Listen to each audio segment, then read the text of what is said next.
em seus lares o programa Quarta Dimensão, por gentileza da TV Vila Velha, a TV que a nossa gente vê. Diz o Senhor Jeová: se vossos pecados forem como escarlate, eles se tornarão brancos como a neve. Isaías 1, versículo 18. Se analisarmos a vastidão do universo, todos aceitarão a promessa divina. Todos acharão natural esta promessa. Dispomos de espaço infinito, de tempo infinito, de mestres iluminados e do nosso Pai eterno. Tudo concorrendo para a futura santificação coletiva.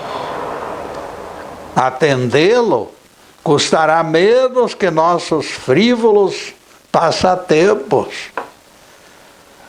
O que Deus pede foi definido pelo profeta Isaías: lavai-vos, purificai-vos, tirai de diante dos meus olhos as vossas más ações.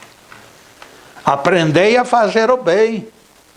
Isaías 1, versículo 16. Isto significa clareamento do nosso karma. Remover más ações purifica corações.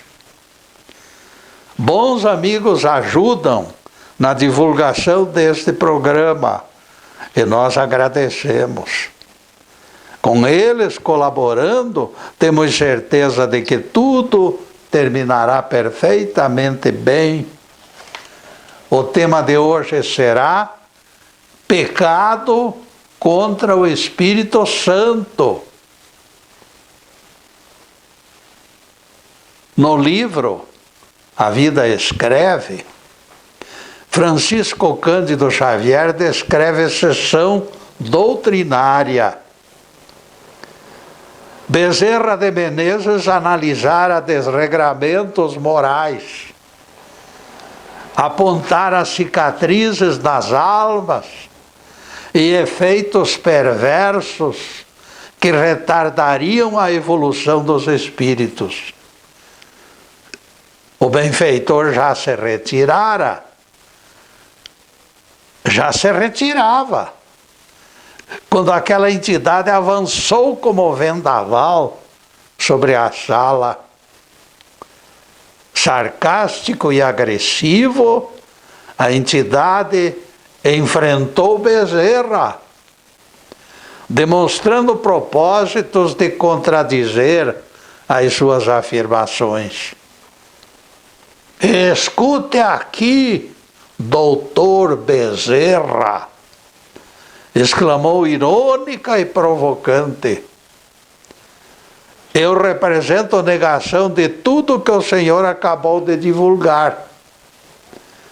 Ouvi claramente que a calúnia é braseiro insuportável. Saiba que caluniei e não senti nada. O Senhor disse que furto é espinho na carne. Eu furtei e jamais fui incomodado. Sua prédica apontou destruidor de famílias como vítima de prolongada intervenção corretiva.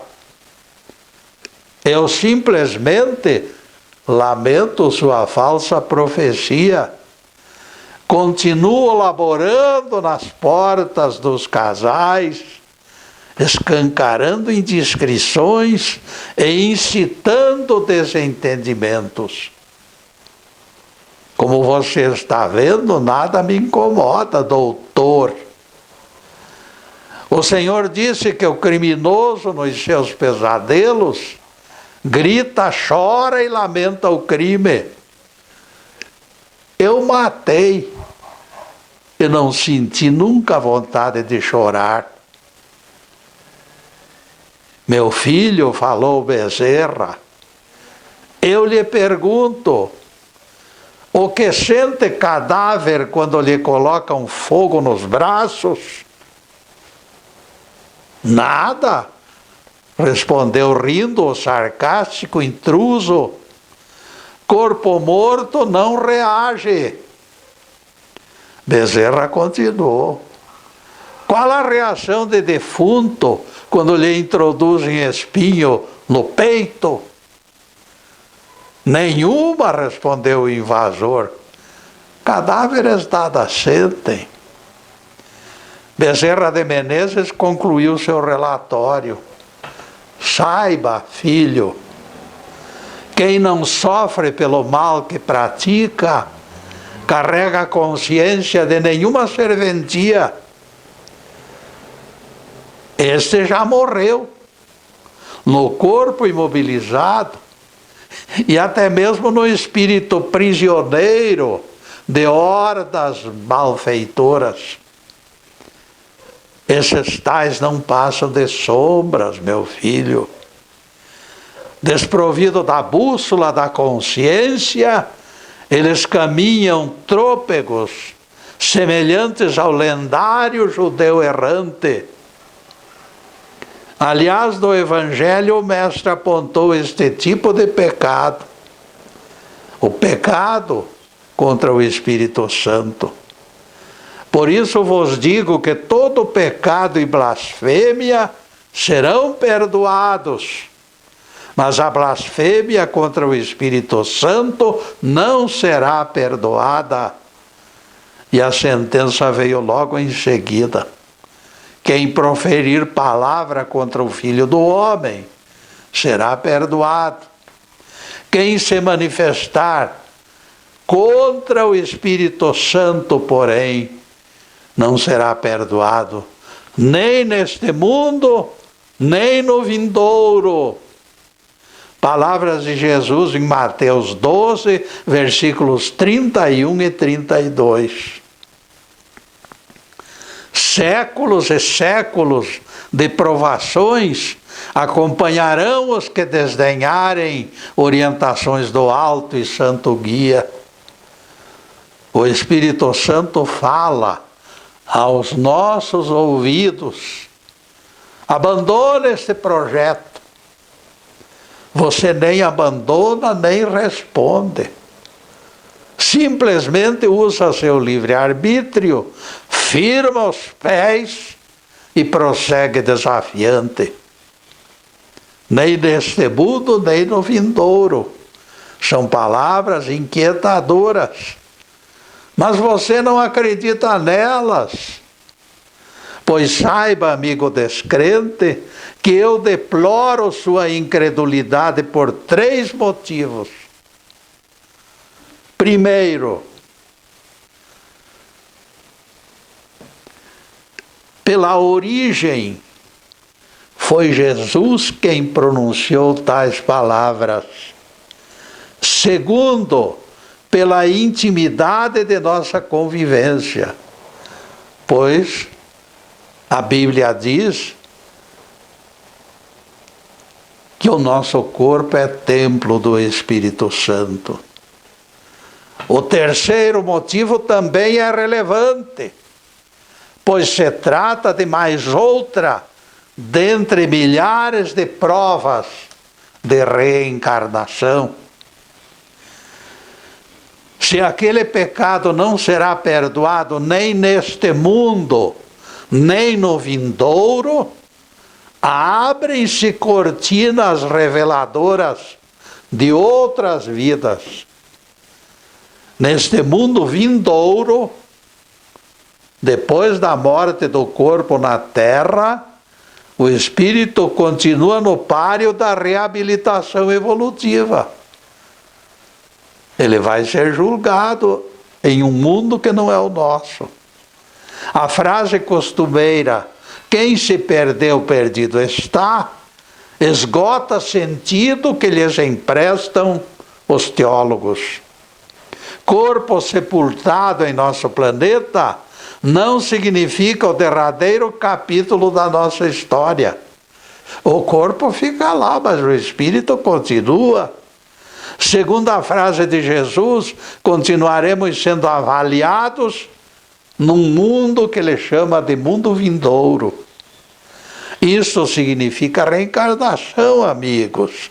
Ninguém se iluda com o agito das sereias enganadoras. A ciência já provou que a Terra nunca foi centro do sistema planetário. Existem outros planetas habitados bem mais importantes e estão todos eles esperando por nós. Os teólogos encerram chances após o desencarne na Terra. Não tem mais chance de salvação. A partir do desencarne, eles apagam mérito e demérito do livro da vida, considerando a conta encerrada.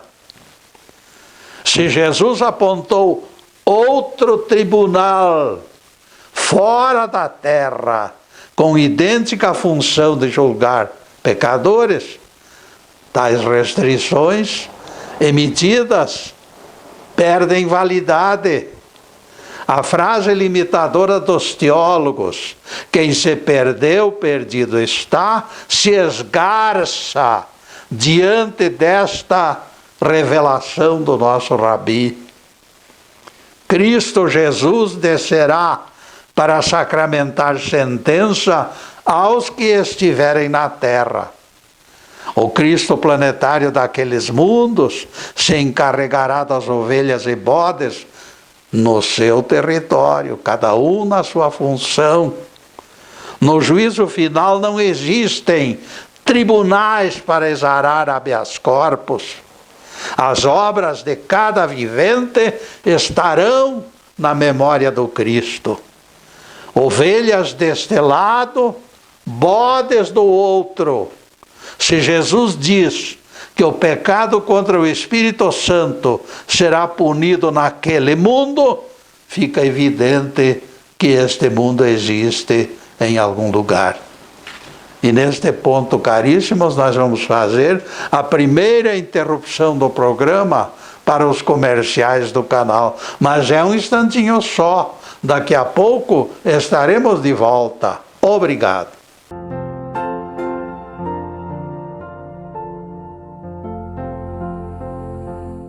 Já estamos no segundo bloco do programa Quarta Dimensão. Por gentileza de bons amigos, nosso site está na telinha. E também o convite para visitá-lo. Meu querido neto Ricardo linkou palestras do Getúlio no YouTube 1 e 2 para facilitar acessos pelo site. Clique e aprecie a palestra. Agora temos o Getúlio no YouTube 3, com mais de centena de palestras. Avisamos que este programa está sendo gravado nos estúdios Fernando Martins, sob a batuta competente do Fernando e do Zube. Obrigado a esses dois amigos. Palestras anteriores serão encontradas no YouTube e no Facebook Live TV PG. As minhas exposições se identificam pelo nome Quarta Dimensão. Siga no rumo, aprecie conteúdo e divulgue. Agradeço as saudações que nos incentivam pela internet.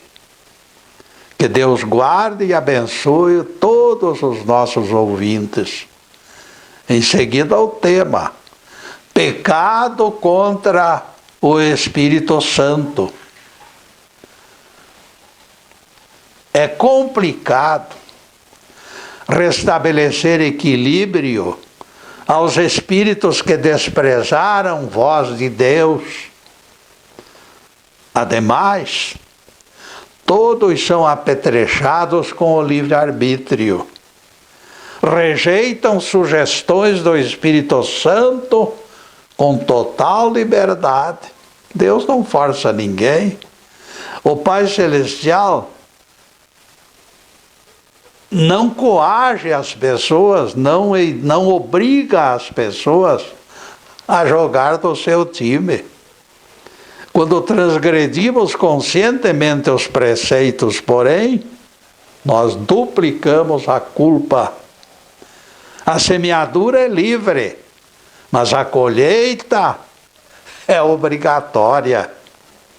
Somos livres para cometer as maiores loucuras. Sem a bússola da consciência atuante, porém, muitos serão arrastados para o mar encapelado, e as tempestades os lançarão contra os rochedos, e não gozarão paz por muitos séculos, até se ajustar, até aprender. Jesus foi claro: quem blasfemar contra o Espírito Santo não será perdoado, nem neste mundo, nem no vindouro. Mateus 12, versículo 32. Aquele malfeitor rebelado contra a Bezerra de Menezes cabe perfeitamente neste molde desenhado por Jesus. Afastando-se do Espírito Santo, ele atirou entulho sobre sua própria espiritualidade. Pela descrição do Chico Xavier, ele praticava delitos e se alegrava com os resultados. Ele achava que estava fazendo uma proeza. Confessava crimes como se estivesse narrando aventuras. Forrava-se do prazer de assistir o sofrimento das vítimas. Ninguém pense, amigos, que se trata de lenda, ficção ou história.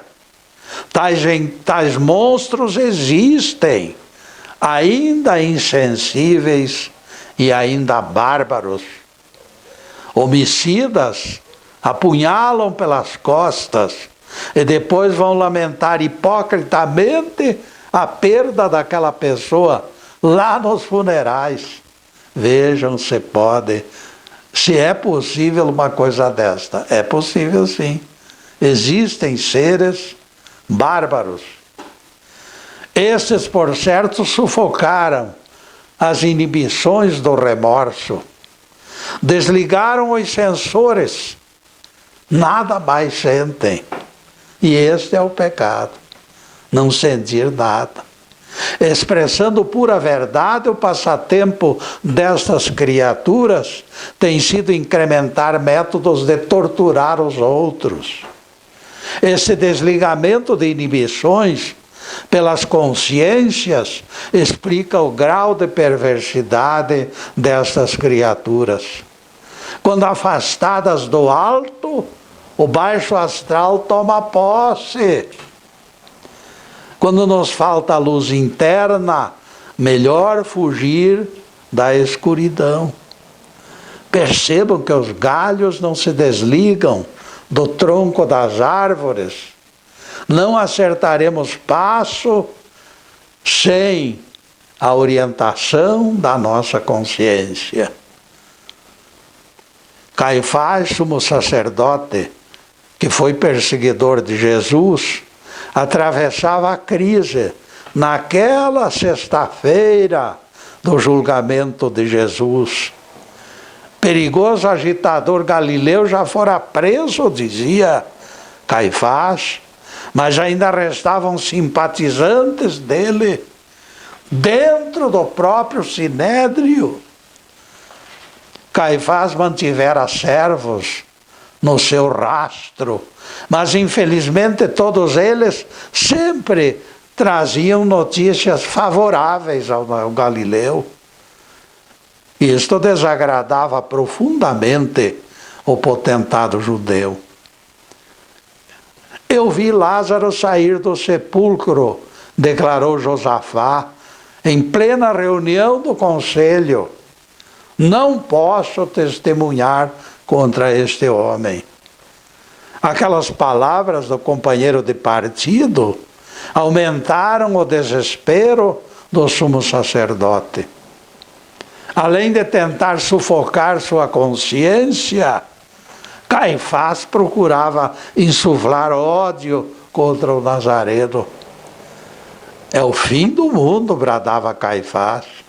A nação se afunda na crendice e as próprias autoridades apoiam este falso Messias. Furioso, o sacerdote desceu as escadas na direção do cárcere, onde se encontrava Jesus, esperando o julgamento. Jesus se acomodara num banco tosco de madeira e se encontrava tranquilo, orando. Antes que o mestre percebesse quem chegara, Caifás lançou o capuz sobre sua cabeça. De cabeça coberta até os ombros, o Galileu tinha os olhos vendados por aquele pano grosso e escuro. Então Caifás esbofeteou Jesus e perguntou-lhe: poderias adivinhar quem te bateu? Para bajular o chefe, os guardas do templo montaram um estribilho: se és filho de Deus, adivinha quem te bateu. Se és filho de Deus, adivinha quem te bateu. Se és filho de Deus, adivinha quem te bateu. Um estribilho formado por 3 puxa-sacos. Jesus nem se moveu. Permaneceu imóvel, totalmente em silêncio. Todos aplaudiram o sumo sacerdote por desmascarar quem eles consideravam falso Cristo. De repente, porém, aconteceu o imprevisto. Caifás leva as mãos ao rosto, visivelmente transtornado. Esconde a face com gesto agressivo e foge do recinto, correndo, mostrando desespero flagrante. Algo assustador deveria ter acontecido. Ele esconde a face. Embora coberto pelo grosso tecido, Caifás enxergava os olhos de Jesus na frente dele, e aqueles olhos cintilavam. Afastou-se dali correndo, mas a visão se deslocou para onde ele fosse. A visão insólita parecia ligada em poderoso imã. O fenômeno que Caifás detestava em Jesus se fez presente no seu próprio corpo. Daquele momento para o futuro, dizem lendas antigas que Caifás jamais se viu livre daquela visão perturbadora. Nas longas madrugadas insones, aqueles olhos cintilantes encurtaram o seu descanso.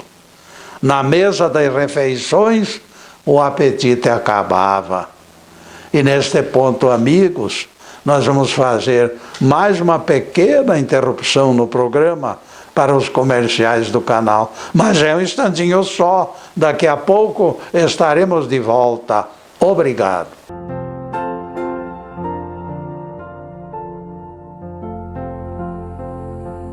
Retornamos com o terceiro bloco do programa Quarta Dimensão.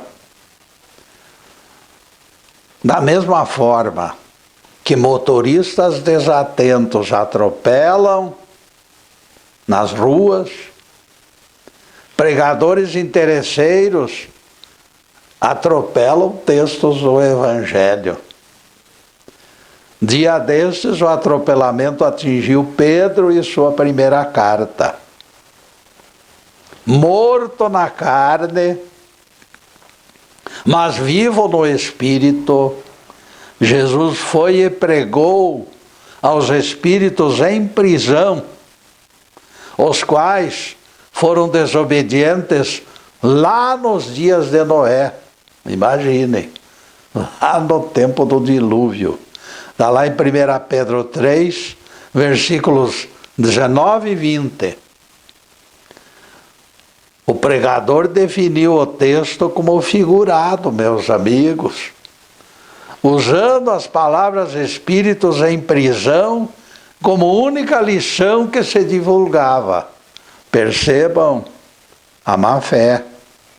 Nesta altura, em confusa torrente de frases, ele discorreu sobre encarcerados do vício, da comida excessiva, do sexo, etc. Ele fez questão de dizer tudo aquilo que deveria dizer, segundo os seus mentores, mas esqueceu de dizer coisas essenciais. Que aqueles espíritos milenares se encontravam em colônias espirituais. Já pensou lá do tempo do dilúvio até agora?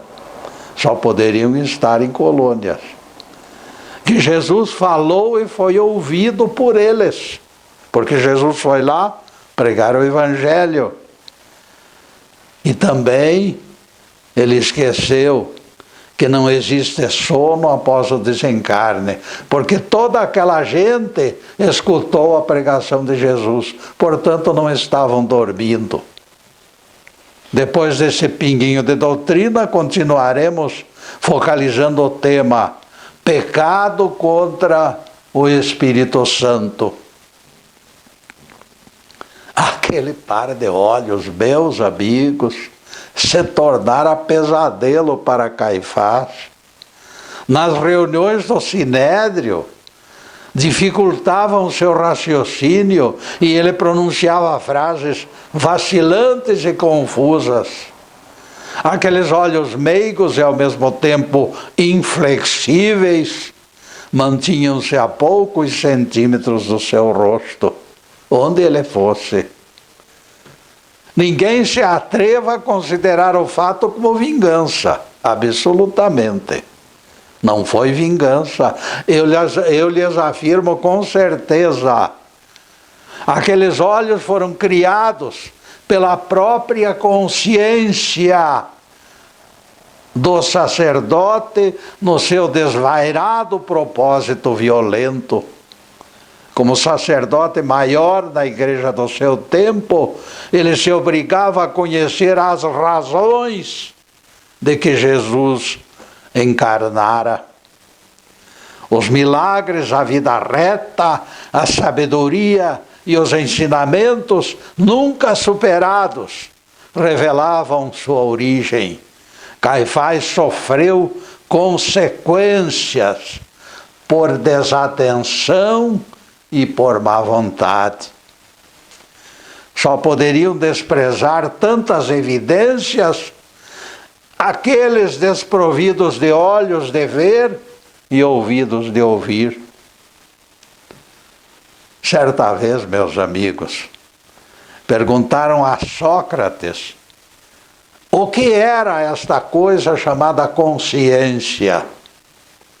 Ele disse: imaginem caixa quadrada colocada dentro do nosso peito. Dentro dela colocaram pedra com formato desses dados usados em jogos por aí. Esta pedra se movimentava freneticamente cada vez que alguém cometesse pecado. Tipo passarinho assustado em gaiola, essa pedra girava como louca, batendo contra as paredes da gaiola.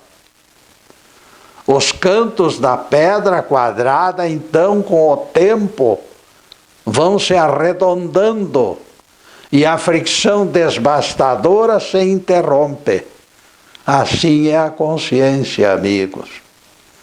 De tanto pecarmos e de tanto a pedra se movimentar dentro daquela caixa, a consciência fica anestesiada e o remorso desaparece.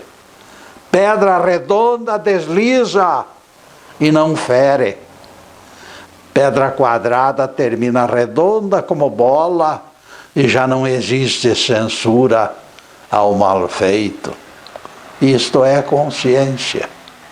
A consciência, meus amigos, explicada por Sócrates. Ela fere o pecador para que o pecador deplore o mal feito. O personagem da história de Bezerra de Menezes, que o Chico Xavier nos contou, é exemplo de pedra arredondada. Sem censores, nós perdemos o rumo do certo e do errado. Ficamos perdidos sem parâmetros éticos e morais. Pecado contra o Espírito Santo destrói a sensibilidade. E este é o tipo do pecado. E saibam, senhoras e senhores, que sentimento de culpa é pesadelo que nos acorda no derradeiro estágio da perdição. Quando consciência fere, cresce a nossa resistência ao mal. Quando a consciência enfraquece, a nossa resistência acaba. Entre o arrependimento e o remorso, porém, eu voto no arrependimento. O remorso nasce da inquietação e da covardia. O arrependimento é fruto da compaixão. No entanto, remorso também abre fresta e permite passagem de alguma luz. Ficam, portanto, definidos os vilões da história.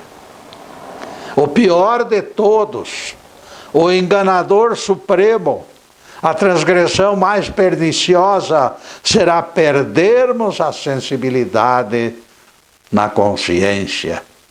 Esta é a máxima culpa, a mais perigosa das blasfêmias, o verdadeiro pecado contra o Espírito Santo. Quem obedece somente aos instintos, sem freios morais, supera em ferocidade os próprios bichos do mato. É aquilo que o Evangelho diz. O salário do pecado é a morte. Acaba a criatura. Você já morreu e teimosamente ainda está andando por aí e proclamando blasfêmias. Imaginem a extensão da catástrofe se todos esses brucutus sem forma e vazios reeditassem o Estatuto da Selva. Mercadores se reuniram, alhures, numa praça de Bagdá. Havia turcos, armênios, judeus e gregos. Experimentados beduínos manobravam camelos. No final da tarde, aconteceu violenta tempestade. Surpreendidos pela borrasca, eles correram desordenados. Salve-se quem puder. Foi esquema daquela fuga dramática.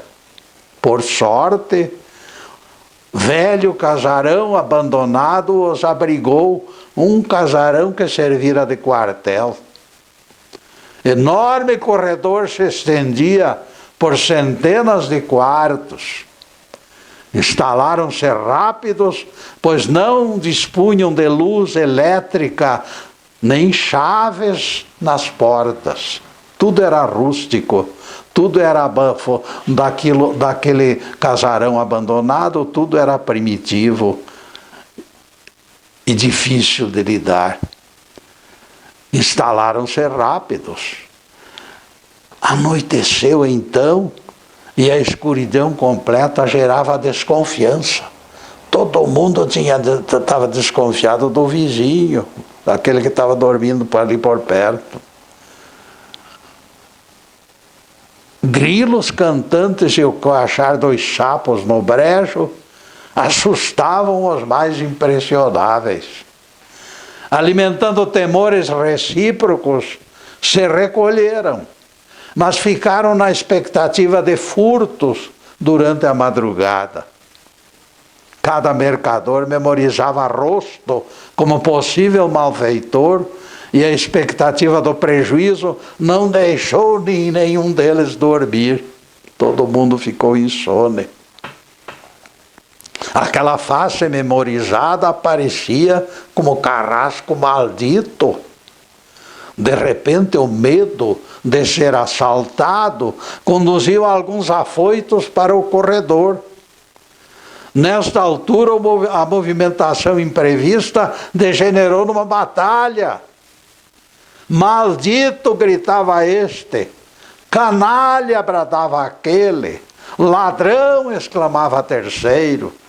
O velho casarão virou praça de guerra. Não havia luz elétrica. A escuridão os mantinha cegos. Todos se surravam sem piedade,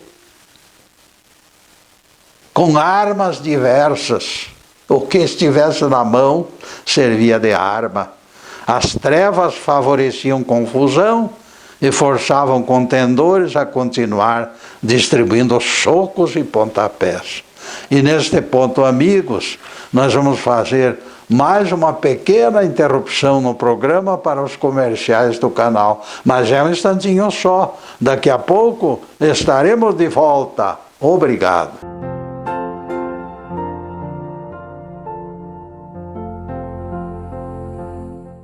E chegamos ao último bloco do programa Quarta Dimensão. Anotem na agenda. Toda sexta-feira é dia do nosso encontro na TV Vila Velha. A partir das 15h30 das sextas-feiras, páginas da Bíblia e do Evangelho estarão sendo explicadas na TV Vila Velha, ao vivo e a cores. Para a próxima semana já estamos cogitando outro tema igualmente instrutivo.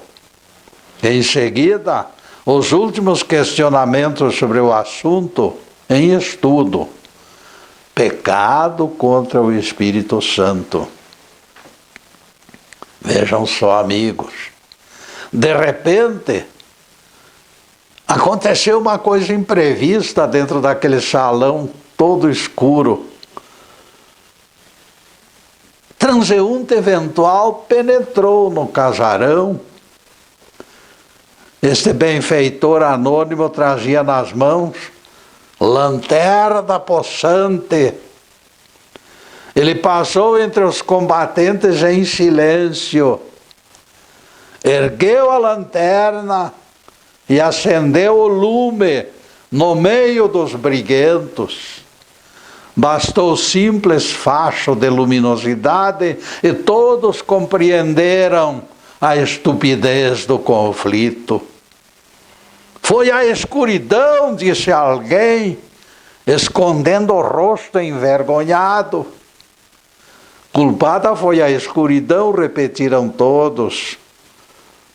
Nós concordamos, realmente. Foi a escuridão que causou o imbróglio. Quando a luz da consciência se apaga nas pessoas ou na sociedade, a lei da selva invade o território das trevas. Todos perdem o que ainda resta de sensibilidade e de vergonha na cara.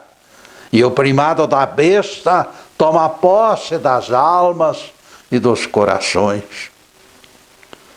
Se não me falha a memória, meus amigos, foi o velho Capistrano de Abreu que embolou este projeto de lei para o Brasil, muitos anos atrás. Se este preceito tivesse sido implementado e aprovado, o nosso país seria modelo para o resto do mundo.